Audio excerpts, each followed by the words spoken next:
شاه ولی الله رحمه الله تعالی ذکر کوي وای د نفس د سمولو لپاره ډېرې طریقې دي خو یوه طریقه دا ده چې یوه رکوع د قرآن کریم ترجمه کول بل چاته یا د بل چا نه زده کول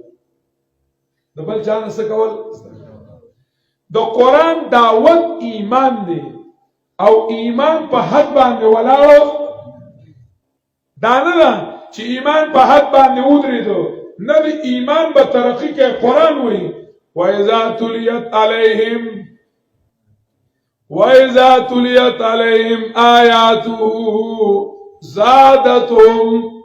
ایمانا چکلم په دې د الله آیاتونو لوستل کیږي نو د دې د ایمان طاقت نورم سکیږي سیوا کیږي اگر ایمان طاقت نورم په برابر باندې زی ار ایمان قوت د ایمان اثرات اگر نورم په برابر باندې زی دا به نه کوي چې ایمان په یو ځای باندې ودرایو نه د قرآن کریم دعوت ته مسلمانانو الله تعالی سنیولل ا مسلمانان الله ته دعا کوي ربنا اننا سمعنا مناديا ينادي للإيمان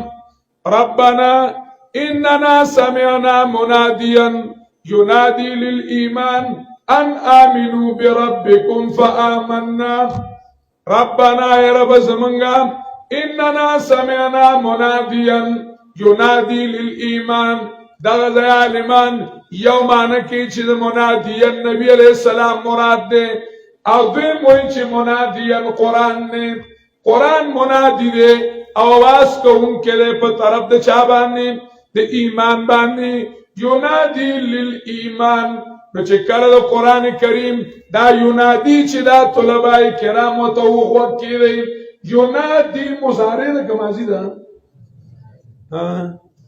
مضارع ده کنه نو اننا سمعنا مناديا ينادي للإيمان هر وخت چې هر درسي او هر آیاتینو دا دعوت ته په طرف د چا باندې د ایمان باندې نو هر آیت سره وایي چې فآمنا